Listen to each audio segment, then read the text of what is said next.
Adam Génopo, chef de service en hygiène et salubrité. Ce projet-là, en fait, il est vraiment parti. Ça a été un cheminement. Quand je suis arrivé vraiment dans le secteur, d'à peu près 1 an et demi, juste de voir les configurations des choses, vous voyez que c'était l'hôpital de Saint-Jérôme. Il y a plusieurs choses qui avaient été faites de façon successive et sans nécessairement une coordination entre elles. Donc, à chaque fois qu'il acquérait un équipement ou qu'il y aurait d'autres installations pour notre département, c'était selon les endroits disponibles. Comme vous allez pouvoir voir, il faut marcher des distances qui sont parfois incroyables pour aller faire certaines de nos activités. Juste cette notion-là avait plus ou moins de sens par rapport à moi. Puis en discutant avec mon collègue d'installation matérielle, on essayait tous les deux de pouvoir libérer la centrale thermique parce qu'il y a certains enjeux. Donc, dans un premier temps, la première idée était vraiment de pouvoir réaménager nos secteurs dans nos services dans un même secteur. Fanny Laforêt, coordonnatrice hygiène salubrité, buanderie lingerie pour le 6 des Laurentides. La réaction de la direction quand on a reçu la proposition d'Adam Génopo d'avoir une nouvelle technologie pour traiter les déchets biomédicaux, c'était une proposition qui était innovante et qui nous remettait en question le département de l'hygiène salubrité parce que rarement dans le réseau de la santé, il y a des investissements d'immobilisation pour l'hygiène salubrité. Habituellement, on est à la remorque des services et des soins. Donc, quand il y a des agrandissements, on est jumelé avec eux autres, mais pour l'ampleur du projet qu'Adam nous soumettait, on devait faire une construction immobilière pour répondre aux besoins de nouvel équipement. On devait travailler avec l'ensemble des départements, les finances, la gestion immobilière, la gestion contractuelle, l'approvisionnement. Ça demandait beaucoup d'énergie seulement pour concevoir la faisabilité du projet et vendre le projet au directeur des ressources financières, au PDG, au CA. Au début, ça a été une grosse mise en œuvre de collecte de données avec les différentes directions, que ce soit génie biomédical pour avoir les différentes informations sur l'état actuel des autoclaves dans notre organisation, puisqu'on en a 6. Il y a celui de Saint-Jérôme, on en a 6 au complet, savoir où c'est qu'on en était rendu, est-ce qu'il y en a qui étaient dus à changer et tout. Les volumes de déchets biomédicaux qu'on traitait dans les différentes installations, non seulement ici, mais un peu partout. De savoir c'est quoi les contrats, combien ça coûte d'acheter les fournitures tranquillement. Juste écrire sur papier qu'est-ce que ça représenterait au niveau financier d'être capable de faire ça. Et c'est là que j'ai commencé à vraiment plus mettre en place un montage financier pour ensuite le faire valider par la direction des finances. Bruno Caillé, directeur général adjoint au 6 des Laurentides. Adam avait une vision qui était fort intéressante, c'était l'élimination de 250 tonnes de déchets qu'on enfouissait année après année. Et ça, il y avait plusieurs opportunités qui s'offraient à nous face à ce dossier-là. On était en fin de vie dans plusieurs de nos sites au niveau de nos équipements. Adam nous a présenté ça et après, je vous dirais, 1 minute et demie, je savais exactement où il s'en allait. Il avait déjà fait tous ses calculs, tous ces éléments étaient bien présentés. Donc, au bout de 6 ans, l'ensemble de l'œuvre va s'être payé. Et comment ça va être payé? Eh bien, on va réduire notre dépendance à des fournisseurs externes qui, aujourd'hui, prennent nos matières et les transportent. Ça a des frais importants, la tonne. On a aussi, bien sûr, des investissements qu'on va éviter de faire dans le remplacement des vieilles autoclaves. Donc, il y a déjà des sommes de prévues à l'intérieur de ça. Et la plus belle chose qui nous arrive, c'est qu'à la fin de tout, on va vendre nos matières résiduelles à un fournisseur. Donc, encore là, une somme d'argent qu'on va récupérer de matières qui, autrement, serait enfouie dans ça. On avait commencé certaines discussions avec la firme Synergie Santé Environnement de pouvoir faire une caractérisation des déchets de différents secteurs du 6 de Laurentides. Rapidement, moi j'ai vu ça comme une opportunité en discutant avec Adam et en lui disant « Adam, est-ce que tu sais qu'il existe d'autres façons de gérer les déchets biomédicaux qui ne sont pas utilisés en Amérique du Nord, mais qui sont utilisés un peu partout dans le monde. Il y aurait peut-être une opportunité de faire quelque chose. » Il s'est dit peut-être qu'il y a lieu effectivement de revoir complètement la façon de gérer nos déchets biomédicaux pour le 6 de Laurentides, d'investir dans une autre technologie qui allait permettre de gérer l'ensemble des déchets biomédicaux du 6 en un seul endroit et qui allait permettre éventuellement de se départir des autres autoclaves. Alors, c'est parti d'une belle rencontre finalement et du soutien de SSE au Québec pour promouvoir justement des solutions environnementales et écologiques au sein des établissements de santé. Et Saint-Jérôme était intéressé de traiter eux-mêmes leurs déchets hospitaliers. Ils regardaient à la fin de l'année la facture qu'ils avaient pour se débarrasser de ces déchets dangereux et se rendaient compte d'une part que c'était une facture extrêmement dispendieuse, d'autre part que finalement en tant que responsables, ils sont responsables de leurs déchets jusqu'à la disposition finale par l'organisme tiers et donc que quand les technologies utilisées localement ne sont pas de pointe encore aujourd'hui, eh bien, ça peut présenter un certain risque au niveau écologie, environnement, aussi tout le transport. Actuellement, dans le 6 des Laurentides, on a 6 installations comme ça. Ça ici, c'est la plus grosse, c'est celle pour l'hôpital de Saint-Jérôme. Là, ici, il y a une question d'après un volume de... Juste le nœud anatomique, c'est à peu près 109 tonnes par année. Avec le piquant tranchant, on monte à 140-145 tonnes de déchets par année, de déchets biomédicaux. Sauf qu'il est dans 5 autres sites dans les Laurentides. Donc, dans le cadre du projet, l'objectif, ça va être de tout rapatrier ça puis d'avoir un seul site qui va offrir le traitement des déchets biomédicaux, soit ici avec notre nouvel équipement. Puis, on va se libérer de 6 installations comme ça pour en créer rien qu'une. Avec le nouvel équipement, là, on passe dans un tout nouveau processus qui, au lieu d'être traité à la vapeur, ça va être traité par micro-ondes. On va créer une charpie de déchets biomédicaux qui va tomber dans une vis sans fin ou qui va se faire désinfecter par micro-ondes. Et par micro-ondes, on a moins besoin d'une haute température vu que la charpie, déjà, elle est pas mal plus petite et concentrée dans une vis sans fin. Donc, on a besoin d'une moins grande température et ce qui fait que ça ne devient pas un gros amalgame fondu de matière à la fin du processus. Ça devient une charpie désinfectée de déchets qui viennent des déchets courants comme n'importe lesquels. Olivier Dufresne, président du groupe AMB Ecostérile. AMB Ecostérile est une société familiale qui existe depuis 1947 et qui, depuis 20 ans, s'est spécialisée dans la fabrication de machines pour le traitement et le recyclage des déchets biomédicaux. Donc les hôpitaux eux-mêmes vont, pour des raisons bien sûr écologiques d'une part, mais économiques d'autre part, vouloir traiter eux-mêmes les déchets qu'ils génèrent au sein de leur établissement pour être totalement autonomes et donc sauver des coûts assez importants à la fin de l'année.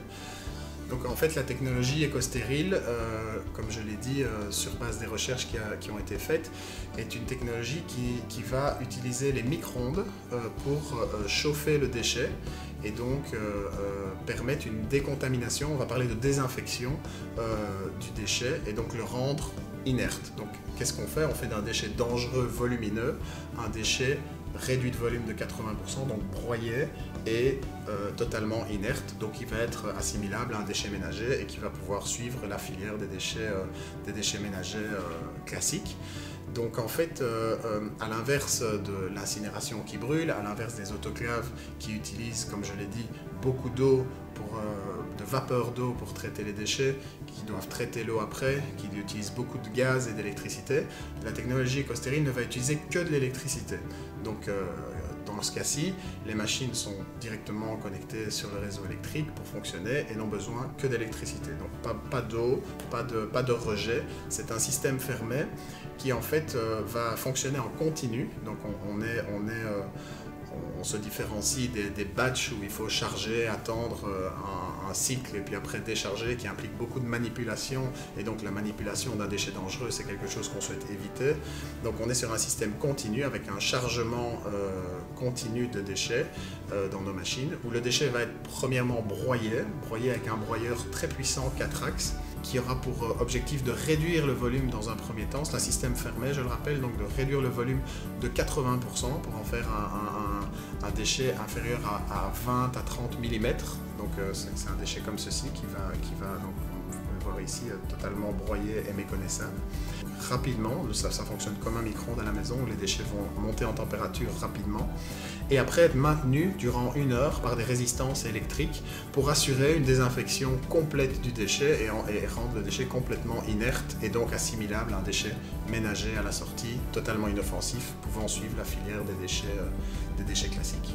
La direction l'a embarqué en toute confiance dans ce projet-là. C'est un projet qui nous amène à nous positionner sur le côté environnemental. La santé et sécurité des employés est également une priorité pour l'organisation. À chaque fois, déjà, dès la première approche, il était directement emballé, juste par toutes les ramifications que ça avait, puisque déjà le fait d'être dans un projet qui va vraiment qui va amener une autre avenue de développement durable dans notre organisation. Déjà, juste ça, ça leur faisait plaisir. Mais c'est qu'on allait même au-delà de ça. On était vraiment, même au niveau que ce soit de la mécanisation du processus, donc diminuer les risques d'accidents de travail. Sébastien Duverger, chef de prévention santé et sécurité au travail pour le CIS des Laurentides. Pour notre service, c'est une super belle opportunité de réduire à la source les risques ergonomiques, en particulier le pousser tirer les chariots, donc chariots en métal, roues en métal, considérant la température dans l'autoclave, donc était une contrainte excessive pour les employés dans les activités de pousser tirer, surtout vu la fréquence au quotidien. Le transport aussi des charges, on transportait les sacs d'un sac à un autre avec des opérations de flexion et de torsion du rachis qui créent des postures contraignantes pour nos employés. Et encore une fois, la dernière opération qui va être automatisée dans ce processus-là, c'est aussi toutes les activités de bascule dans le container à la fin du processus quand la matière biomédicale a été autoclavée. Il fallait la remettre dans un compacteur. Donc toutes ces activités de manutention où on prenait sac par sac, qui sont lourds, qu'on poussait tirer les chariots, sont complètement annulées. Donc cette automatisation-là, pour nous, c'est un gain énorme, mais aussi pour la santé du personnel. C'est certainement diminuer les risques d'incidents, accidents, puis améliorer la santé et la sécurité de nos employés. C'est une priorité pour l'organisation. Ça, c'est un atout majeur pour ce projet-là. Un projet innovant, avec une nouvelle technologie. Les premiers en Amérique du Nord à tester, à acquérir cette technologie-là. C'est super intéressant d'être les premiers à déployer cette technologie-là. Il y a également l'aspect environnemental. C'est certain que l'organisation est en train de se positionner avec une politique de développement durable, avec une politique de gestion des matières résiduelles, et puis acquérir une machine qui revalorise la matière des déchets biomédicaux, c'est vraiment pour nous un projet extrêmement ambitieux. C'est sûr que moi, ce qui m'interpelle le plus dans le projet, c'est que ça vient regrouper plusieurs aspects des bonnes pratiques de gestion pour l'organisation. Le fait qu'on regroupait tellement de choses en un projet qui se voyait porteur pour notre direction et puis même pour notre coordination, pour notre direction, même pour l'organisation, c'était ça qui a enchanté tout le monde. C'est ça qui a fait en sorte qu'on est capable de chercher plusieurs acteurs de différentes directions pour réussir à monter un projet pour le 6 au complet. Donc, puisque oui, on a le début, on a le volet qui est plus local et ainsi de suite, mais le projet va finalement se refléter dans tout le 6 quand on va commencer à imbriquer les différentes parties, d'aller collecter des déchets biomédicaux de l'ensemble du 6 de Laurentides en rapatriant tous ceux des hôpitaux et différentes installations vers le site de Saint-Jean. Là, oui, il y a le côté environnement, il y a le côté développement durable, mais à la base, c'est un projet qui a été pensé et développé par les équipes de la base et c'est un projet très mobilisateur au niveau de l'ensemble des employés en hygiène et salubrité. Moi, ça a été de pouvoir monter ce projet-là, de pouvoir le développer et puis vraiment le faire avancer, puis vraiment de pouvoir créer un projet qui soit de cette envergure-là pour le service d'hygiène et salubrité. Moi, ça fait 12 ans que je travaille en hygiène et salubrité et à aucun moment j'ai vu un projet aussi porteur et aussi grand et aussi motivant dans les différents services dans lesquels je me suis retrouvé et de pouvoir me dire qu'on va mettre de l'avant un tel projet, qu'on est capable de le développer, qu'on va être capable de le faire et puis de rendre une fierté, que ce soit à nos équipes d'entretien ménager qui souvent travaillent dans l'ombre, sont plus ou moins là. Maintenant, on va faire quelque chose qui développe, qui va les faire briller, qui va être capable de leur donner de petite exposition, puis de pouvoir aller chercher toutes ces petites ramifications-là. Et moi, au niveau personnel, c'est de faire ça, d'accomplir cette chose pour mon département, c'est ce qui me rend fier et heureux. Donc, personnellement, moi, ce qui me fait vraiment triper dans ce projet-là, c'est le fait de travailler avec des gens qui ont une vision. C'est sûr qu'on accompagne de nombreux établissements de santé, puis chacun a ses forces dans différents dossiers, dans différentes thématiques. Ici, on était vraiment dans la gestion de matières résiduelles, puis on est tombé, en tout cas moi je suis tombé, puis j'en suis pas encore revenu, sur un gestionnaire qui était vraiment motivé, qui a décidé de faire cette voie, qui a décidé de pousser ce projet-là, de le tenir là. Et ça n'arrive pas souvent, surtout quand on se trouve avec des technologies qui ne sont pas du tout éprouvées dans le contexte nord-américain, encore moins dans le contexte québécois. Là, on arrive avec quelque chose de totalement différent. C'est sûr qu'on avait pavé un petit peu le chemin quand même parce que les gens au ministère de la Santé connaissaient la technologie puis ça a facilité un peu la vie, mais avoir le ministère de la Santé qui embarque, si on n'a pas d'établissement de santé et si on n'a pas quelqu'un qui porte le projet, qui est capable de le vendre à l'interne, qui est capable de l'amener de A à Z, ben c'est pas possible, ça peut pas exister ce genre de projet-là. Et après ça, eh bien, rentrer dans un processus où, ensemble, être un exemple pour le Québec, pour le Canada au sens large, d'un centre de santé, d'un hôpital qui va lui-même alors de manière écologique traiter les déchets qu'il génère au sein de son propre établissement sans transport et sans avoir à passer par un organisme tiers. Et donc le fait d'avoir une machine et d'être autonome et de traiter de manière écologique au sein de l'établissement faisait complètement sens d'un point de vue environnemental et d'un point de vue économique également. Quand on a finalement mis le projet en marche, l'ensemble de l'œuvre, quand on a commencé à voir les premiers coups, juste la diminution de la manipulation des charges, la diminution des pas qu'on faisait dans une journée, la diminution de toute la pénibilité de la tâche, ça a vraiment... On a vu et on a compris ce qu'on venait de réaliser. Puis vraiment dans le sens que ce projet-là était multifonctionnel. L'équipement de déchets biomédicaux en est une partie, mais le fait juste de l'environnement, le réaménagement de l'environnement que ça nous a permis de faire avec l'agrandissement pour accueillir la machine, d'avoir nos compacteurs à déchets et à recyclage dans le même secteur, accessible de l'intérieur, avec des verseurs automatisés pour faire en sorte que toute manipulation soit mécanisée ou soit de l'intérieur versus avant qu'on allait à l'extérieur.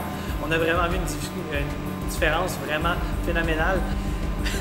Quand je me remémore le chemin parcouru, les moments de joie, de déception, de frustration à certains points, puis de voir tous les efforts que ça a demandé, le fait d'être là en ce moment et de voir la réalisation concrète de ce que c'est, vraiment, tu sens que tu as vraiment fait la bonne décision, que tu as fait le bon chemin et que tu as tout traversé ça pour quelque chose de bien. De voir tes employés circuler, de les voir fonctionner dans ce cadre-là, de voir le traitement, la nouveauté, la façon de l'aborder qui est beaucoup mieux et pas des problèmes qu'on va régler juste maintenant pour 1 ou 2 années. Ça va vraiment causer des changements pour les 5, 10, 15, 20, 30 prochaines années. Fait que d'avoir réussi à mettre vraiment le temps et l'énergie pour faire ça, toutes les étapes qu'il a fallu traverser pour se rendre jusqu'à là ont tous valu leur peine quand on réussit à être arrivé à ce moment-ci où c'est que tout est en fonction puis vraiment on sent la différence qu'on a créée dans la vie quotidienne de ses employés.